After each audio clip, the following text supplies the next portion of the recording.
Hare Krishna to everyone. Hare Krishna. ठीक है, आज साउंड चैप्टर का लेक्चर नंबर 4 है। ठीक है, आज कुछ और साउंड के बारे में जानेंगे। ठीक है, तो मेन आज का टॉपिक है क्या, रिफ्लेक्शन ऑफ साउंड, ध्वनि का परावर्तन। आज का टॉपिक क्या क्या पढ़ेंगे, रिफ्लेक्शन ऑफ साउंड, और क्या पढ़ेंगे कि श्रव्य परास क्या होता है, सोनार किसको बोलते हैं, अनुरणन किसको बोलते हैं, रिवर्बरेशन किसको बोलते हैं, प्रतिध्वनि क्या होता है, प्रतिध्वनि का कुछ उपयोग। इतना चीज इस वीडियो में, छोटे से वीडियो में देख लेंगे आज। ठीक है, तो सबसे पहले हम देखते हैं कि ध्वनि का परावर्तन। परावर्तन से हम लोग क्या समझते हैं कि एक जगह गया, वहां से टकरा के वापस आ गया, ये क्या हुआ परावर्तन। ये गया मारकर यहाँ से फिर ऊपर वापस टकरा के आ गया, तो ये क्या हुआ परावर्तन। तो परावर्तन अगली कक्षा 10 में भी है प्रकाश का परावर्तन, और यहाँ पे क्या है ध्वनि का परावर्तन। दोनों का परावर्तन का नियम एक समान है। ध्वनि के परावर्तन का नियम और प्रकाश के परावर्तन का नियम एक समान है। दोनों दो नियम फॉलो करता है, जो यहाँ पे देखेंगे। यहाँ पे जैसे हम देख रहे हैं कि ध्वनि आ रहा है किसी बिंदु पे और वहां से टकरा के वापस आ रहा है, तो यहाँ पर ये भी हम मान सकते हैं, एज्यूम कर सकते हैं कि प्रकाश का किरण भी यहाँ पे आ रहा है और टकरा के वापस जा रहा है। तो उसके लिए भी यहाँ पे ध्वनि की जगह पे क्या लिख देंगे, किरण, आपतित रे, इंसिडेंट रे लिख देंगे, तो वही सेम बदल जाएगा क्या, प्रकाश के परावर्तन का नियम। तो यहाँ पे ध्वनि के परावर्तन के नियम में क्या देखते हैं, देखो ध्वनि भी परावर्तन के नियमों का पालन करता है। तो इसमें देखो डायग्राम में देखो क्या क्या दिया हुआ है। ये एक मान लो इस रूम का एक छत है, जहाँ पे कि मेरा आवाज ऊपर जाके टकराएगा, फिर जाके दूसरे छात्रों को, दूसरे लोगों को सुनाई देगा। तो ये छत हो गया, तो इसको मान लिया आपतन बिंदु। और मान लो रूम में अगर डीजे बज रहा है तो उसका आवाज जाएगा। तो जो आवाज स्रोत से, सोर्स से निकलता है पहले, उसको क्या बोलेंगे, आपतित, उसको क्या बोलेंगे, आपतित ध्वनि। ठीक है, और ये जो उस बिंदु पर जहां टकराएगा वहां से क्या डालेंगे, अभिलंब। तो ये क्या हो गया, अभिलंब। अभिलंब जिस बिंदु पर जाके टकराएगा ध्वनि, उस बिंदु के सतह से कैसे बनाएगा, 90 डिग्री। ये कोण कितना होगा, हमेशा 90 डिग्री, तभी तो अभिलंब होगा। जैसे ये जो व्हाइट बोर्ड है, इस पे अभिलंब हमको डालना है, तो ऐसे डालेंगे, तो देखो इसमें 90 डिग्री बनेगा। हाँ, तो एक मार्कर व्हाइट बोर्ड पे अभिलंब है ऐसे, और उसी तरह ये अगर एक छत है तो उस पे अभिलंब है ऐसे।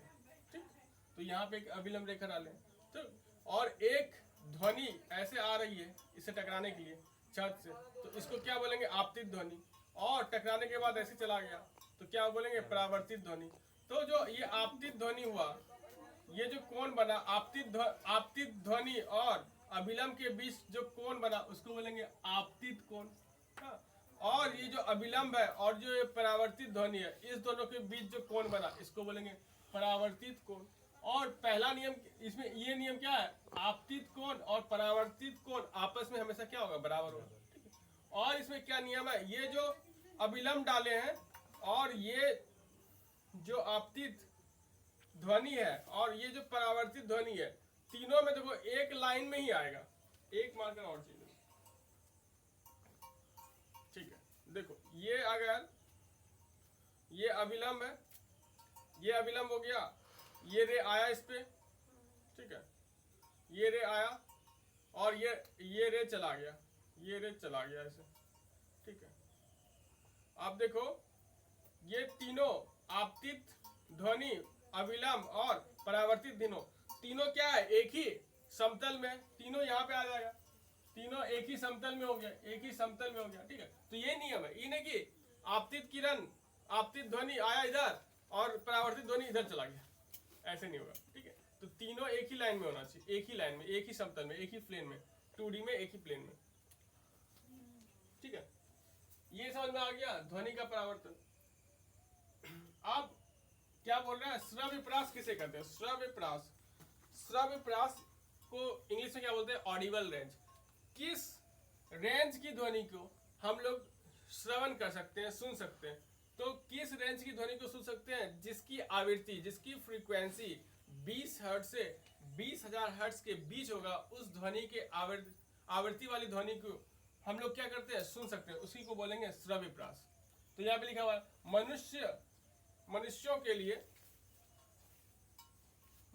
मनुष्यों के लिए श्रव्य परास 20 हर्ट्ज से 20,000 हर्ट्ज के बीच रहता है, और 20,000 हर्ट्ज को क्या लिख सकते हैं, 20 किलो हर्ट्ज, ठीक है, क्योंकि 1 किलो हर्ट्ज बराबर 1000 हर्ट्ज होता है, ठीक है।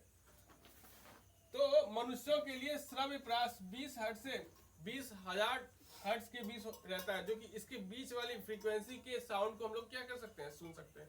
जब हम लोग डीजे सुनते हैं, गाना सुनते हैं, म्यूजिक सुनते हैं, सब का ध्वनि का आवृत्ति क्या है, 20 से हर्ट्ज से 20,000 हर्ट्ज के बीच में, ठीक है। और ऐसा ध्वनि जिसका की आवृत्ति 20 हर्ट्ज से कम है, उसको क्या बोलेंगे, अवश्रव्य ध्वनि, अवश्रव्य, जिसको कि हम लोग नहीं सुन पाते। जैसे चमगादड़ हो गया, हाँ, हाथी हो गया, वो कैसे ध्वनि उत्पन्न करता है, अवश्रव्य, अवश्रव्य। और कुछ जैसे कुत्ता हो गया, वो सब अवश्रव्य ध्वनि सुन सकता है, तब ना लोग भौंकने लगता है, बिना हम लोग लगता है कुछ है नहीं फिर भी क्या भौंक रहा है, नहीं, उसको ध्वनि सुनाई दे रहा है, उस पर वो रिएक्शन करता है, ठीक है। इसलिए जानवर पालना चाहिए, क्योंकि उसकी सूंघने की शक्ति भी मनुष्यों से ज्यादा होता है, तो उसका बेनिफिट हम लोग को मिल जाता है कि कोई खतरा आ रहा है तो वो पहले पहचान लेगा, ठीक है, इसलिए जानवर पालना चाहिए। अब देखो, अब क्या, प्राश्रव्य ध्वनि, जिस ध्वनि का आवृत्ति 20,000 से ज्यादा होगा उसका बोलेंगे प्राश्रव्य ध्वनि। ये भी हम लोग नहीं सुन सकते, 20,000 हर्ट्ज से ज्यादा भी आवृत्ति वाला ध्वनि होगा उसको भी हम लोग नहीं सुन पाएंगे, ठीक है। अब नेक्स्ट आता है, एक इंस्ट्रूमेंट आता है जिसमें कि ध्वनि का परिवर्तन का कॉन्सेप्ट यूज होता है, सोनार। सोनार का फुल फॉर्म होता है साउंड नेविगेशन एंड रेंजिंग। सोनार का फुल फॉर्म अक्सर ऑब्जेक्टिव क्वेश्चन में पूछ देता है, सोनार में sound navigation and ranging, sound navigation and ranging. तो सोनार का उपयोग कौन करता है, जो पानी में, जो समुद्र में शिप वगैरह जाता है ना, बड़ा बड़ा शिप, जिसमें कि एक हेलीकॉप्टर भी लैंड कर सकता है, फाइटर जेट भी लैंड कर सकता है, हाँ। इंडियन नेवल शिप जैसे भारत का है Indian naval ship Vikrant, INS उसको बोलते हैं। नेवी आर्मी, नेवी वाला जो होता है वो यूज करता है बड़ा बड़ा शिप, तो उसमें सोनार सिस्टम लगा रहता है। तो सोनार सिस्टम क्या करता है कि समुद्र में जा रहा है जहाज, तो अब आगे समुद्र कितना गहरा है ये पता कर लेता है, समुद्र में पानी के नीचे आगे क्या क्या ऑब्स्टिकल्स आ रहे हैं, क्या क्या अवरोध आ रहे हैं, वो सब पता चल जाता है किससे, सोनार से, ठीक है। सोनार ये पता कर लेता है, देखो सोनार तकनीक द्वारा समुद्र की गहराई और समुद्र में छिपी वस्तुओं का पता लगाया जाता है, ठीक है। मान लो आगे जा रहे हैं, कोई सबमरीन नीचे छुपा, वो भी पता चल जाएगा कि आगे सबमरीन है। कोई बड़ी मछली, मान लो वेल मछली मर गई है, वो आ गया आगे, तो वो भी पता चल जाएगा कि सोनार से कि वो कितनी दूरी पर है, कितनी दूरी के बाद टकरा जाएगा। नेक्स्ट है क्या, श्रुति निर्बंध, परसिस्टेंस ऑफ साउंड।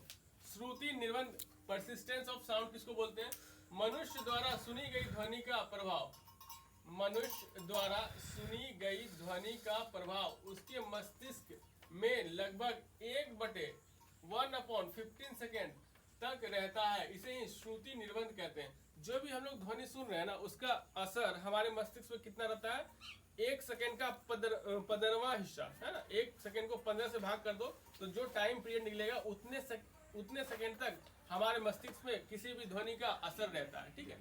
तो उसी को बोलते हैं क्या, श्रुति निर्बंध, इंग्लिश में क्या बोलेंगे, परसिस्टेंस ऑफ साउंड। श्रुति निर्बंध, परसिस्टेंस ऑफ साउंड, यानी मनुष्यों के मस्तिष्क पर ध्वनि का असर कितने देर तक रहता है, वही क्या कहलाएगा, परसिस्टेंस ऑफ साउंड। आगे समझो।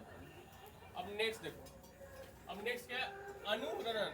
अनुरणन इसको बोलते हैं रिवर्ब्रेशन, रिवर्ब्रेशन, अनुरणन, रिवर्ब्रेशन। ये कैसे होता है, बार बार जो ध्वनि किसी स्रोत से निकल रहा है, जैसे हम बोल रहे हैं, हमारा मुंह क्या हुआ, ध्वनि का स्रोत हो गया, ये क्या हुआ, आसपास के वातावरण से बार बार टकरा के श्रोता तक पहुंचता है, ठीक है, श्रोता तक पहुंचता है। तो इसमें क्या होता है, तो उसी को बोलते हैं अनुरणन, जो बार बार टकरा के जो सुन रहा है साउंड उसके पास पहुंचेगा, तो इसी को क्या बोलेंगे, अनुरणन। तो परिभाषा क्या है, किसी बड़े हॉल या सेमिनार हॉल या ऑडिटोरियम रहता है, या फिर सिनेमा हॉल रहता है, कोई बड़ा हॉल में ध्वनि निर्बंध बारंबार प्रावर्तन के कारण होता है, ठीक है। आप देखो, जो सिनेमा हॉल में जो पीछे वाला सीट रहता है और जो आगे वाला सीट रहता है, सबको क्लियर साउंड देता है, क्योंकि वो ध्वनि जो स्रोत से निकला, टकराया ऊपर, फिर टकराया, फिर टकराया, फिर टकराया, फिर बराबर पीछे तक पहुंच गया, ठीक है। ऐसा होता है, देखो ऐसा हॉल होता है, यहाँ पर्दा लगा रहा है, ठीक है, यहाँ हॉल पीछे आदमी बैठा रहेगा, तो यहाँ से टकराएगा यहाँ जाएगा, और यहाँ से टकराएगा यहाँ जाएगा, यहाँ से टकराएगा यहाँ जाएगा, यहाँ से टकराएगा यहाँ जाएगा। मतलब हॉल में बैठे हुए सभी लोगों के पास साउंड पहुंच जाएगा। ठीक है, हॉल में बैठे सभी लोगों के पास साउंड पहुंच जाएगा। इसको बोलते हैं अनुरणन। अगर अनुरणन नहीं होता तो सबके पास बराबर आवाज नहीं पहुंच पाता। ठीक है, अब नेक्स्ट है कि प्रतिध्वनि। इसको इंग्लिश में क्या बोलते हैं? इको। प्रतिध्वनि यानी इसको क्या बोलते हैं? इको। किसी विस्तृत अवरोध से ध्वनि के परावर्तित होकर उसके पुनः सुने जाने की घटना को प्रतिध्वनि कहते हैं। अगर हम बोल रहे हैं यहाँ पे, मेरा आवाज निकल रहा है, मेरा ध्वनि निकल रहा है, यही हमको फिर से सुनाई दे तो कहीं जाके आगे कुछ होगा, उससे टकराएगा, फिर वो हमको सुनाई देगा, तो इसी को क्या बोलेंगे? प्रतिध्वनि। हमको अपना आवाज सुनाई दे फिर से तो उसको क्या बोलेंगे? प्रतिध्वनि। जैसे बहुत बड़े बड़े घाटी में ऐसा से रहता है, बड़ा बड़ा घाटी, यहाँ पे लोग पहुंच जाता है और आ जाके चिल्लाता है कस के, तो उसको खुद की चिल्लाने के बाद उधर से फिर से आता है वापस, तो उसी को बोलते हैं क्या? प्रतिध्वनि। और ये घटना को घटने के लिए मिनिमम दूरी कितना चाहिए? 11 मीटर। यहाँ से 11 मीटर तक अगर पूरा गोला एक है, उसके बीच में हम खड़े हैं, अगर हम कुछ बोलेंगे तो हमको मेरा ही आवाज सुनाई देगा।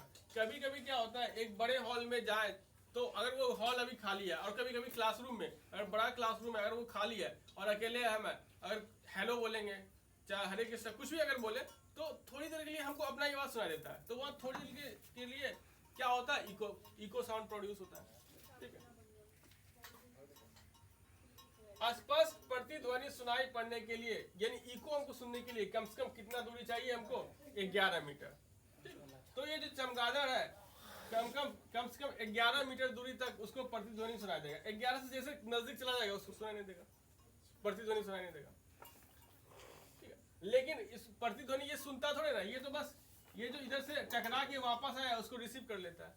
तो ये इसका अलग कॉन्सेप्ट है। यहाँ से टकरा के वापस आ रहा है, मतलब चमगादड़ को पता चल जाता है कि यहाँ पे कोई न कोई है जिसको खाना है, लेकिन जब नजदीक जाता है तो उसको पता चलता है कि ये तो बहुत बड़ा खाना है, खा ही नहीं पाएंगे, तो फिर वो वापस आ जाता है।